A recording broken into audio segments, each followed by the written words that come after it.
Chromosome 9 से chromosome 22 में ये ट्रांसलोकेट हो जाता है ABL जीन सर्टेन ल्यूकेमियाज में एंड क्रोनिक ल्यूकेमियाज एंड एक्यूट में, जहाँ पे ये फ्यूज़ कर जाता है part of the break point cluster gene के साथ BCR जीन के साथ फ्यूज़ कर जाता है। तो ये फ्यूजन जो है ना इनकोड करती है as BCR ABL hybrid protein जो कंटेन करती है ABL tyrosine kinase domain and BCR domain जो को सेल्फ एसोसिएट करता है an event that unleashes a constitutive tyrosine kinase activity of interest। BCR-ABL protein activate करती है सारे सिग्नलिंग को जो कि डाउन स्ट्रीम होते हैं रास के, जो उसको potent stimulator of the cell growth बनाते हैं। क्रूशल रोल BCR-ABL का कैंसर में कंफर्म हुआ by the dramatical clinical response patients का with chronic myeloid leukaemia to the BCR-ABL kinase receptor, यानी जब उनको इनहिबिटर दिए जाते हैं BCR-ABL काइनेज का तो उनमें क्रोनिक माइलोइड ल्यूकेमिया में तो उनका क्लिनिकल रिस्पॉन्स अच्छा आता है। तो देखिए प्रोटोटाइप इस तरह की ड्रग का इमैटिनिब मिसाइलेट ड्रग जो है ग्लीवैक इसका नाम है। गैल्वेनाइज्ड इंटरेस्ट है इसका in the design of the drug that target the specific molecular lesion जो फाउंड होती है इन वेरियस कैंसर में, इसको टारगेटेड थेरेपी कहा जाता है।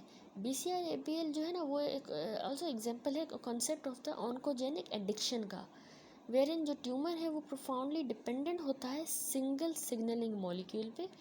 BCR-ABL फ्यूजन जीन जो फॉर्मेशन जो है वो अर्ली होती है, परहैप्स इनिशिएट करती है इवेंट को जो कि ल्यूकेमियोजेनेसिस करवाती है। डेवलपमेंट ल्यूकेमिया के प्रोबेबली रिक्वायर करती है अदर कोलैबोरेटिंग म्यूटेशन, लेकिन ट्रांसफॉर्म्ड सेल जो है कंटिन्यू करता है to depend on the BCR-ABL for signals जो मेडिएट करते हैं growth and the survival. BCR-ABL signalling जो है ना वो सेंट्रल लॉज पोल भी हो सकती है जिसके अराउंड विच ट्रांसफॉर्म्ड स्टेट जो है वो बिल्ट होती है। अगर लॉज पोल जो है वो रिमूव हो जाता है बाय इनहिबिशन BCR-ABL काइनेज की तो स्ट्रक्चर कोलैप्स कर जाएगा। इन view of this level of dependency, it is not surprising कि acquired resistance tumors की to the BCR-ABL के लिए inhibitor के लिए often होती है due to the outgrowth subclone की outgrowth with a mutation in the BCR-ABL जो prevent करती है binding drug की to the BCR-ABL protein just because subclone की mutation की वजह से। नेक्स्ट आ जाते हैं हम न्यूक्लियर ट्रांसक्रिप्शन फैक्टर पे। अल्टीमेट कॉन्सिक्वेंस सिग्नलिंग का थ्रू द ऑन्कोप्रोटीन जैसे कि रास या फिर ABL से जो हुई तो वो इनअप्रोप्रिएट होती है और continuous stimulation nuclear transcription factors की जो ड्राइव करते हैं एक्सप्रेशन ग्रोथ प्रोमोटिंग जीन्स का। देखिए ग्रोथ ऑटोनॉमी जो है ना मेथस भी कॉन्सिक्वेंस म्यूटेशंस की वजह से जो अफेक्ट करती हैं जीन्स को जो कि DNA की ट्रांसक्रिप्शन को रेगुलेट करते हैं। Host of the oncoprotein including the products MYC, MYB, JUN, FOS and REL oncogene function करते हैं ट्रांसक्रिप्शन फैक्टर की तरह जो कि रेगुलेट करते हैं एक्सप्रेशन ग्रोथ प्रोमोटिंग जीन्स का, जैसे कि साइक्लिन्स का एक्सप्रेशन ये ग्रोथ प्रोमोटिंग जीन है। इन MYC से जो है जो इन्वॉल्व होता है ज़्यादा कॉमनली वो ह्यूमन ट्यूमर्स में MYC है। डिसरेगुलेशन MYC प्रोमोट करता है ट्यूमेरोजेनेसिस अगर MYC में डिसरेगुलेशन हो जाए तो ये प्रमोट करेगा प्रोग्रेशन सेल्स की उसी टाइम, मतलब ट्यूमेरोजेनेसिस कराएगा by simultaneously promoting the progression of the cell through the cell cycle and enhancing the alteration in the metabolism जो सपोर्ट करता है सेल की ग्रोथ को भी और सेल साइकिल दो चीज़ें आ गई। देखिए MYC जो है ना वो प्राइमरीली फंक्शन करता है by activating the transcription other genes की ट्रांसक्रिप्शन को एक्टिवेट करता है। जीन एक्टिवेट जो होते हैं MYCs में की मदद से वो उनमें इंक्लूड क्या होते हैं सेवरल ग्रोथ प्रोमोटिंग जीन जिसमें साइक्लिन डिपेंडेंट काइनेजेस आ जाते हैं जो इसके प्रोडक्ट्स ड्राइव करते हैं सेल्स को इनटू द सेल साइकिल जो हम बाद में देखेंगे। एंड द जीन्स जो कंट्रोल करते हैं पाथवे को जो प्रोड्यूस करता है बिल्डिंग ब्लॉक्स जैसे कि अमाइनो एसिड लिपिड न्यूक्लियोटाइड वो जो बनाने वाले पाथवे होते हैं ना ये सेल ग्रोथ के लिए चाहिए होते हैं डिवीजन के लिए। जैसे हमने पहले बताया डिसरेगुलेशन MYC के नतीजे में 8:4 ट्रांसलोकेशन बर्किट ल्यूकोमा में एक फॉर्म है ट्रांसलोकेशन की मतलब एम से रिजल्ट करेगा फ्रॉम, जो कि ट्रांसलोकेशन बर्किट लिम्फोमा से होता है, तो highly aggressive B cell tumour हो जाता है। MYC आल्सो एम्पलीफाई होता है ब्रेस्ट में, colon, lung and many other cancer में, while the related NMYC and LAMYC genes are amplified in the neuroblastoma and small cell cancer of the lung respectively. Next आ जाते हैं cyclin and cyclin dependent kinase. देखिए हमने chapter 1 में देखा जो growth factor हैं वो ट्रांसड्यूस करवाते हैं सिग्नल जो स्टिमुलेट करते हैं ऑर्डरली प्रोग्रेशन सेल्स की through the various phases of cell cycle. Progression by which cells replicate करते हैं अपनी DNA को in the preparation for the cell division. हम रिकॉल करेंगे कि प्रोग्रेशन सेल की through the cell cycle orchestrate होती है सेल साइक्लिन डिपेंडेंट काइनेजेस से, जो एक्टिवेट होते हैं by binding to the cyclins, so called, क्योंकि साइक्लिक नेचर होती है उनके प्रोडक्शन की एंड उनकी ही डिग्रेडेशन की।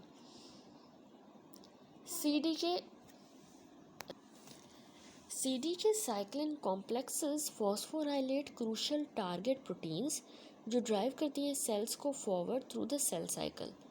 वाइल साइक्लिन अरोज करती हैं CD केस को, CD के इनहिबिटर जो हैं विच देयर आर मैनी, वो साइलेंस कर देते हैं CD केस को, साइक्लिन डिपेंडेंट काइनेजेस को, और एक्सर्ट करते हैं negative control over the cell cycle. कौन? CD K inhibitor. एक्सप्रेशन इस तरह के इनहिबिटर्स का डाउन रेगुलेट होता है बाय माइटोजेनिक सिग्नलिंग पाथवेज के ज़रिए, थस प्रोमोट करता है प्रोग्रेशन वो सेल साइकिल की। दो तरह के main cell cycle checkpoints होते हैं, एक होता है G1/S ट्रांजिशन एंड अदर होता है G2/M ट्रांजिशन।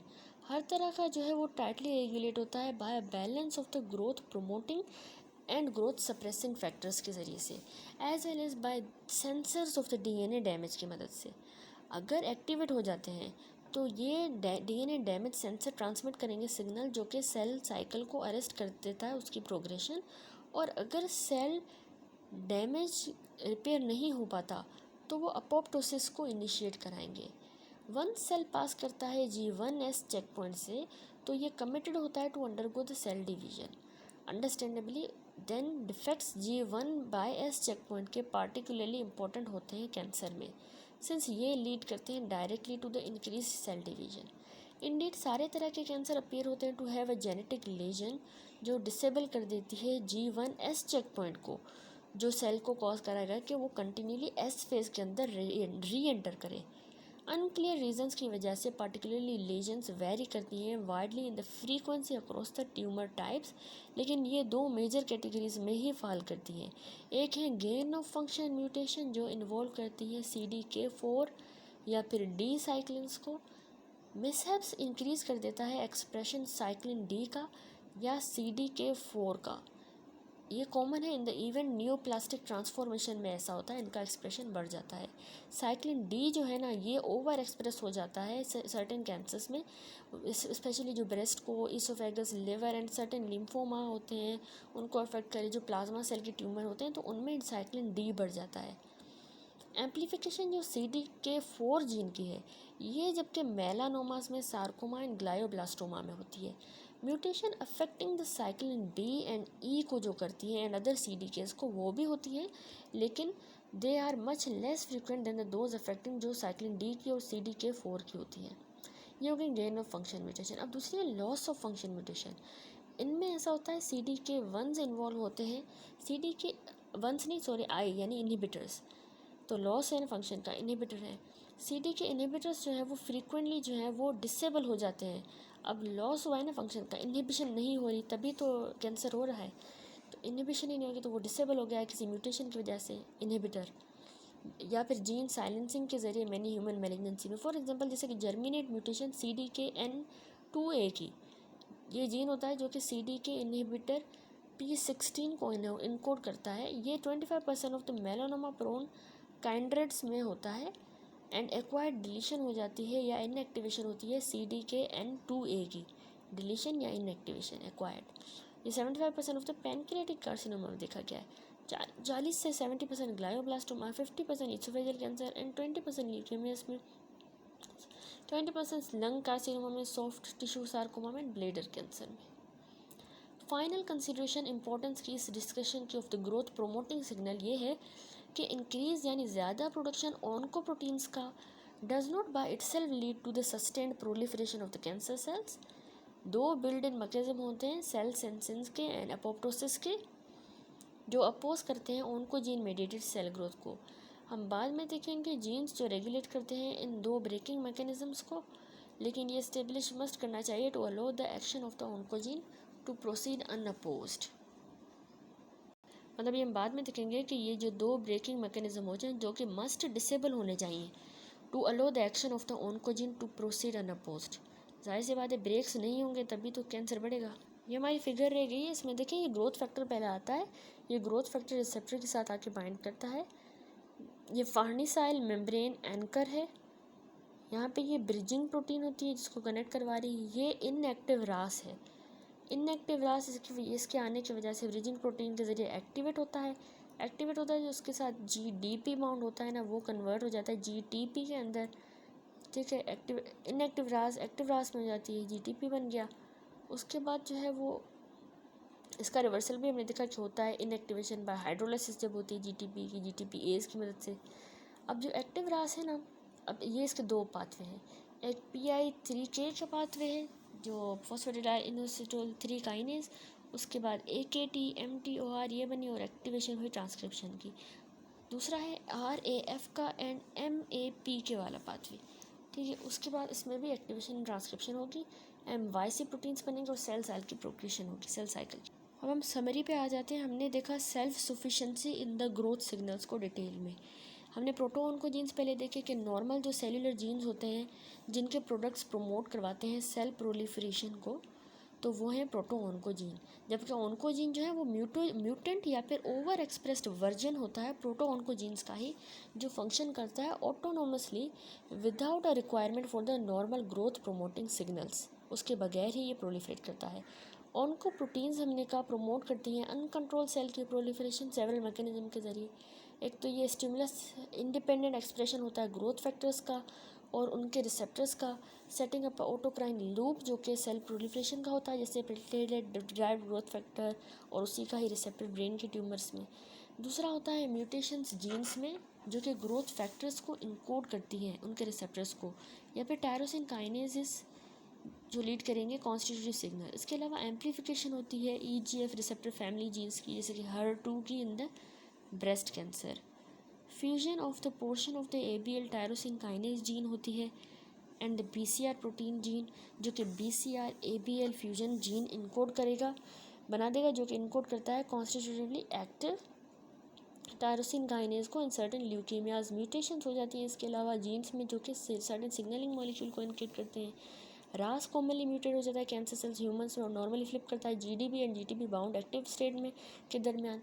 तो म्यूटेशंस जो है वो हाइड्रोलाइसिस को ही ब्लॉक करेंगी GTP की GDP के अंदर, तो अनचेक्ड सिग्नलिंग होती रहेगी। ओवर प्रोडक्शन इसके अलावा होती है अनरेगुलेटेड एक्टिविटी हो या फिर हो जाती है एक्टिविटी ट्रांसक्रिप्शन फैक्टर्स की। इसके अलावा MYC की ट्रांसलोकेशन लिम्फोसमा में हो जाती है। तो ओवर एक्सप्रेशन या फिर अनरेगुलेटेड एक्सप्रेशन टारगेट जीन्स का controlling the cell cycle in survival हो जाता है। म्यूटेशन इसके अलावा साइक्लिन जीन्स होती हैं जो एक्टिवेट करती हैं साइक्लिन जीन्स को या फिर इनएक्टिवेट करती हैं negative regulator of the cyclin and cyclin dependent kinases को। कॉम्प्लेक्स साइक्लिन्स के जिसके साथ साइक्लिन डिपेंडेंट काइनेजेस ड्राइव करते हैं cell cycle by the phosphorylating various substrates and the normally are control by CDK inhibitor. जब mutation हो जाती है उन जीन्स में जो कि इनकोड करते हैं साइक्लिन को, cyclin dependent kinase and cyclin dependent inhibitor, तो अनकंट्रोल्ड सेल साइकिल होगा और प्रोग्रेशन होगी, और ये वाइड तरह के कैंसर्स में जैसे कि melanoma, brain, lung and pancreatic cancer में होता है। नेक्स्ट आ जाते हैं हम insensitivity to growth inhibitor signal tumour suppressor gene. अब ये दूसरा हॉलमार्क है। आइजैक न्यूटन ने थ्योरेटाइज किया कि हर एक्शन को इक्वल एंड ऑपोजिट रिएक्शन है। आल्दो न्यूटन जो है वो क्लियर नहीं था बायोलॉजिस्ट, उसकी ये फॉर्मुलेशन होल्ड करती है true for the cell growth, जबकि ऑन्कोजीन जो है इनकोड करते हैं प्रोटीन्स को जो सेल की ग्रोथ को प्रमोट करते हैं। प्रोडक्ट ट्यूमर सप्रेसर जीन का अप्लाई करता है brake to the cell proliferation. Disruption इस तरह की जीन्स की रेंडर कर देगी cell refractory to the growth inhibition और मिमिक करेगी growth promoting effect of the genes को, जाहिर सी बात है इनहिबिशन को हमने ब्रेक वाले को हमने डिस्टर्ब कर दिया तो सिर्फ प्रोलिफरेशन बढ़ेगी। फॉलोइंग डिस्कशन डिस्क्राइब करती है ट्यूमर सप्रेसर जीन, उनके प्रोडक्ट्स और पॉसिबल मैकेनिज्म जिसकी वजह उनके लॉस की वजह से उनका फंक्शन जो है अनरेगुलेटेड सेल ग्रोथ कैसे करवाता है। प्रिंसिपल में देखें, in principle anti growth signal जो होते हैं ना वो प्रिवेंट कर सकते हैं सेल प्रोलिफरेशन को सेवरल कॉम्प्लीमेंट्री मैकेनिज्म के जरिए। देखिए सिग्नल जो है मे कॉज डिवाइडिंग सेल्स को कि वो एंटर कर जाएं जी नॉट यानी क्विसेंस में, जबकि वो रिमेन रहे until the external cues prod their reentry into the proliferative pool. Alternatively cells enter कर सकते हैं पोस्ट माइटोटिक डिफरेंशिएटेड पूल में और अपनी रेप्लिकेटिव कैपेसिटी पोटेंशियल को लूज कर सकते हैं। नॉन रेप्लिकेटिव सिनेंसिस में alluded to earlier, it is another mechanism of escape from sustained cell growth. And as a last ditch effort, the cells may be programmed for the death apoptosis के ज़रिए। As we will see, tumour suppressor jeans को ये सारी tricks आती हैं in their tool box जो कि design होता है to hard wayward cells from becoming malignant. Retinoblastoma RB सबसे देखें पहले governor of the cell cycle. देखिए आरबी की नेगेटिव रेगुलेटर होता है सेल साइकिल का नेगेटिव रेगुलेटर। ये डायरेक्टली या इनडायरेक्टली इनएक्टिवेट करता है हमारे ह्यूमन कैंसर्स को। रेटिनोब्लास्टोमा जीन पहला ट्यूमर सप्रेसर जीन था जो कि डिस्कवर हुआ लेकिन अब कंसीडर हुआ है ये एज अ प्रोटोटाइप इस फैमिली कैंसर जीन्स की का। As with many advances in the medicine, discovery tumour suppressor gene की अकम्प्लिश हुई by the study of a rare disease. इस केस रेटिनोब्लास्टोमा में अनकॉमन जो कि चाइल्डहुड ट्यूमर है तो इसमें ये डिस्कवर हुआ। अप्रॉक्सीमेटली 60% रेटिनोब्लास्टोमा स्पोरेडिक होते हैं, बाकी जो है वो फेमिलियल होते हैं। Predisposition to develop the tumour being transmitted as autosomal dominant trait. To account for the sporadic and familial occurrence identical tumour की नुटसन 1974 में उसने प्रपोज किया his now famous two-hit hypothesis, which in molecular terms can be stated as follow. 2 mutation hits are required to produce the retinoblastoma. ये involve करता है एक RB gene जो कि मैप हुआ है टू क्रोमोसोमल लोकस 13q14। दोनों नॉर्मल अलील रेटिनोब्लास्टोमा लोकस के इनएक्टिवेट होने चाहिए, must be inactivate. Hence the 2 hits for the development of retinoblastoma, यानी कि वो दोनों जो है वो अलील उसके इनएक्टिवेट होंगे तभी ही रेटिनोब्लास्टोमा होगा। 6.19 फिगर में देखें पैथोजेनेसिस रेटिनोब्लास्टोमा की 2 म्यूटेशन आरबी क्रोमोसोमल लोकस की लीड 13q14 पे लीड करेंगी to the neoplastic proliferation retinal cells की। स्पोरेडिक फॉर्म में दोनों RB mutations in the tumour founding retinal cells are acquired. Familial form में सोमेटिक सेल्स इनहेरिट करेंगे एक म्यूटेंट आरबी जीन को from carrier parent and as result only additional RB mutation in the retinal cell is required for the complete loss of the RB function. फिर उसको बस दूसरी एक चाहिए होती है। अब ऊपर देखें स्पोरेडिक फॉर्म है उसमें देखें सोमेटिक सेल्स हैं पेरेंट्स के, जर्म सेल्स हैं, ये जाके जाइगोट बना, उसमें से सोमेटिक सेल्स चाइल्ड के बने, उसमें रेटिनल सेल्स बने, उसमें एक में ये देखिए म्यूटेशन आ गई तो उसमें आगे जाके तीनों में म्यूटेशन आ गई। अब फेमिलियल में देखें, अब अगर ये है ना नॉर्मल जीन है, ये म्यूटेंट जीन है, अब इसमें तो एक ही है ना, अब इसको बस एक ही चाहिए होता है ताकि कंप्लीट हो। ठीक है, अब बच्चों में जो चारों में ही आ जाएगी somatic cells of the child में, जाइगोट में सिर्फ एक में होगा। तो अब रेटिनल सेल्स में भी सब में ही होगी म्यूटेशन, इसमें बस एक में थी रेटिनल सेल्स में, इसमें सब में होगी। ठीक है, तो ये हमने देखा। फैमिलियल केसेस में चिल्ड्रन इनहेरिट करते हैं एक डिफेक्टिव कॉपी रेटिनोब्लास्टोमा जीन की जर्म लाइन में, अदर कॉपी नॉर्मल होती है। रेटिनोब्लास्टोमा डेवलप करता है जब नॉर्मल आरबी जीन लॉस्ट करता है in the retinoblast as a result of somatic mutation की वजह से। क्योंकि रेटिनोब्लास्टोमा फैमिली जो है टर्म सिंगल जर्म लाइन जो है म्यूटेशन होती है, ये सफिशिएंट होती है to transmit the disease risk. Trait एक ऑटोसोमल डोमिनेंट इनहेरिटेंस पैटर्न का होता है। स्पोरेडिक केसेस में दोनों नॉर्मल आरबी एलील लॉस्ट हो जाते हैं by somatic mutation in one of the retinoblastomas. And result जो है वो सेम होता है, रेटिनल सेल जिन्होंने लॉस्ट कर दिए हैं दोनों को of the normal copies of the RB gene become cancerous. About discussion से हमने देखा कि ये एविडेंट है कि आल्दो रिस्क डेवलपिंग रेटिनोब्लास्टोमा का इन द रेटिनोब्लास्टोमा फैमिलीज में इनहेरिटेंस से डोमिनेंट ट्रेटेड होता है, इनहेरिटेड होता है as a dominant trait. At the level of cell पे one intact RB gene is all that is needed for the normal function. तो loss normal RB gene का initially discover हुआ retinoblastoma में। अब ये एविडेंट है कि बाय एलिलिक लॉस इस जीन का फेयरली कॉमन फीचर है सेवरल ट्यूमर्स में, जैसे कि ब्रेस्ट कैंसर में, स्मॉल सेल कैंसर में of the lung, bladder cancer में। पेशेंट विद फैमिलियल रेटिनोब्लास्टोमा भी ज़्यादा रिस्क पे होते हैं for developing the osteosarcoma and some soft tissue sarcoma.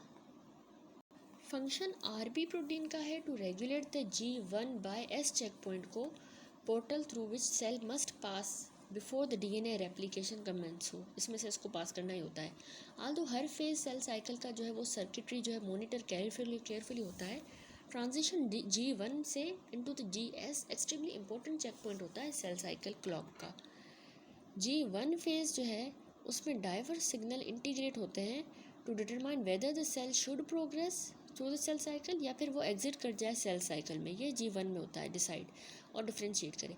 तो आरबी जीन प्रोडक्ट जो है आरबी वो DNA बाइंडिंग प्रोटीन है जो कि सर्व करता है पॉइंट ऑफ इंटीग्रेशन की तरफ फॉर दीज डाइवर्स सिग्नल्स, यानी ये सारे सिग्नल्स, ठीक है, which ultimately act by altering the phosphorylation state of the RB, phosphorylation state को अल्टर करके। स्पेसिफिकली सिग्नल जो प्रमोट करते हैं सेल साइकिल को प्रोग्रेशन को लीड करेंगे फॉस्फोराइलेशन एंड इनएक्टिवेशन रेटिनोब्लास्टोमा की, इसकी इनएक्टिवेशन। वाइल वो सिग्नल जो ब्लॉक करना चाहें सेल साइकिल की प्रोग्रेशन को वो मेंटेन करेंगे रेटिनोब्लास्टोमा को एक्टिव हाइपोफॉस्फोराइलेटेड स्टेट में, ठीक है। To appreciate this crucial role of the retinoblastoma in the cell cycle, ये हेल्पफुल है टू रिव्यू द मैकेनिज्म जो इन्फोर्स करते हैं G1/S ट्रांजिशन में। सबसे पहले इनिशिएशन होती है DNA रेप्लिकेशन की S फेज में। इनिशिएशन इसमें ये रिक्वायर करता है एक्टिविटी साइक्लिन E का एंड CDK2 कॉम्प्लेक्सेस का, एंड एक्सप्रेशन साइक्लिन E का जो है वो डिपेंड करता है on the E2F family of the transcription factors पे, इस पर डिपेंड करता है। अर्ली G1 में रेटिनोब्लास्टोमा एक हाइपोफॉस्फोराइलेटेड एक्टिव फॉर्म में मौजूद होता है। अब ये बाइंड करता है और इनहिबिट करता है E2F family of transcription factor को, आरबी इनहिबिट करता है और उसके साथ बाइंड करता है, प्रिवेंट करेगा ट्रांसक्रिप्शन साइक्लिन E की। हाइपोफॉस्फोराइलेटेड आरबी जो है वो ब्लॉक कर देता है E2F मीडिएटेड ट्रांसक्रिप्शन को दो तरीक़ों से। एक तो होती है रोल आरबी का regulating the G1/S checkpoint of the cell cycle. Hypophosphorylated RB complex with the E2F transcription factor bind करता है DNA के साथ, रिक्रूट करता है क्रोमेटिन रीमॉडलिंग फैक्टर्स को, जैसे histone deacetylase and histone methyltransferase को, और ट्रांसक्रिप्शन जीन्स को ट्रांसक्रिप्शन इनहिबिट करता है transcription of the genes whose products are required for the S phase of the cell cycle. जब आरबी फॉस्फोराइलेट होता है साइक्लिन की D की मदद से एंड CDK4 से, साइक्लिन D CDK6 उससे and cyclin E CDK2 complex से, तो वो E2F को रिलीज़ कर देता है। अब लेटर जो है यानी E2F जाके एक्टिवेट कर देगा ट्रांसक्रिप्शन S फेज जीन की। फास्फोराइलेशन आरबी की जो है वो इनहिबिट हो जाती है CDK इनहिबिटर्स के साथ, साइक्लिन डिपेंडेंट इनहिबिटर्स के साथ, क्योंकि ये ना इनएक्टिवेट कर देते हैं साइक्लिन CDK कॉम्प्लेक्स को। वर्चुअली सारे कैंसर सेल्स डिसरेगुलेशन शो करते हैं G1/S चेक पॉइंट की as a result mutation in 1 या 4 जीन्स में जो रेगुलेट करते हैं फॉस्फोराइलेशन ऑफ रेटिनोब्लास्टोमा की। ये genes RB CDK4, cyclin D, CDKN2A, P16, EGF, epidermal growth factor, platelet drive growth factor, यही होते हैं। ये देखें इसमें फिगर में ग्रोथ इनहिबिटर्स हैं, ये ग्रोथ फैक्टर हैं। इनहिबिटर्स जो है वो इसमें TGF P53 अदर आ जाते हैं, ये स्टिमुलेट करते हैं CDK इनहिबिटर को। इनहिबिटर P16 को स्टिमुलेट करवाएंगे, वो इनएक्टिवेट कराएगा इन साइक्लिन्स को, D को और E को, तो इसके नतीजे में हाइपोफॉस्फोराइलेशन हो जाती है E2F। तो ये देखिए हाइपोफॉस्फोराइलेटेड रेटिनोब्लास्टोमा बन जाता है। अब हाइपोफॉस्फोराइलेटेड हमने कहा एक्टिव स्टेट होती है, ठीक है। अब ये देखिए E2F यहाँ पे ये दिखाया गया फॉस्फोराइलेटेड है, ये हिस्टोन मेथाइल ट्रांसफरेज है, ये हिस्टोन डी एसिटाइलेज है, ये E2F साइट है, ये S फेज की जीन है, ये ट्रांसक्रिप्शनल ब्लॉक हो गया।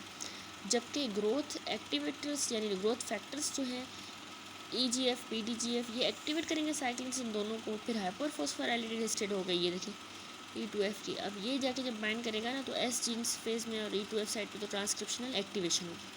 तो हमने कहा हाइपोफॉस्फोराइलेटेड रेटिनोब्लास्टोमा ना E2F मेडिएटेड ट्रांसक्रिप्शन को दो तरह से ब्लॉक करता है। पहले तो ये E2F को सीक्वेस्टर करता है, प्रिवेंट करता है इसको कि वो इंटरेक्ट करे with the other transcriptional activators. Second, retinoblastoma recruit करता है क्रोमेटिन रीमॉडलिंग प्रोटीन्स को, जैसे कि हिस्टोन डीएसिटाइलेट्स को और हिस्टोन मिथाइल ट्रांसफरेज को रिक्रूट करता है, जो बाइंड करती है प्रोमोटर ऑफ द E2F के साथ रिस्पॉन्सिव जीन जैसे साइक्लिन ई के साथ। तो ये एंजाइम्स जो है ना मॉडिफाई करते हैं क्रोमेटिन को एंड प्रमोट करते हैं at the promoters to make the DNA insensitive to the transcription factor. ये सिचुएशन चेंज हो जाती है on the mitogenic signalling. Growth factor signalling lead करती है साइक्लिन डी के expression and activation cyclin D CDK4/6 complex की।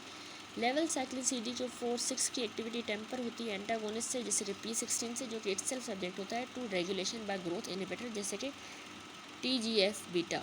ये serve करता है to set a threshold for the mitogenic response. अगर स्टिमुलस सफिशिएंटली स्ट्रॉन्ग है तो cyclin D CDK4/6 complex phosphorylate करेगा आरबी को और इनएक्टिवेट कर देता है प्रोटीन्स को, E2F को रिलीज़ कर देगा to induce the target gene जैसे कि cyclin E. Cyclin E CDK complex फिर स्टिमुलेट करता है डीएनए की replication and progression through the cell cycle. जब सेल एस फेज में आ जाएगा तो ये कमिट होता है to divide without additional growth factor stimulation, इसके बगैर ही ग्रोथ करना है। During the ensuing M phase phosphate groups remove हो जाते हैं रेटिनोब्लास्टोमास से बाय सेलुलर फोस्फाटेजेस की मदद से और रीजनरेट कर देते हैं हाइपोफॉस्फोराइलेटेड फॉर्म रेटिनोब्लास्टोमा की। फिर क्या होता है, E2F जो है ना ये सोल टारगेट नहीं है आरबी का। वर्सेटाइल आरबी प्रोटीन जो है वो बाइंड करती है variety of the transcription factors के साथ जो सेल डिफरेंशिएशन को रेगुलेट करते हैं। फॉर एग्जांपल रेटिनोब्लास्टोमा मायोसाइट को स्टिमुलेट करता है, एडिपोसाइट, मेलानोसाइट, मैक्रोफेज, जो कि स्पेसिफिक ट्रांसक्रिप्शन फैक्टर्स होते हैं, मैक्रोफेज स्पेसिफिक ट्रांसक्रिप्शन फैक्टर को।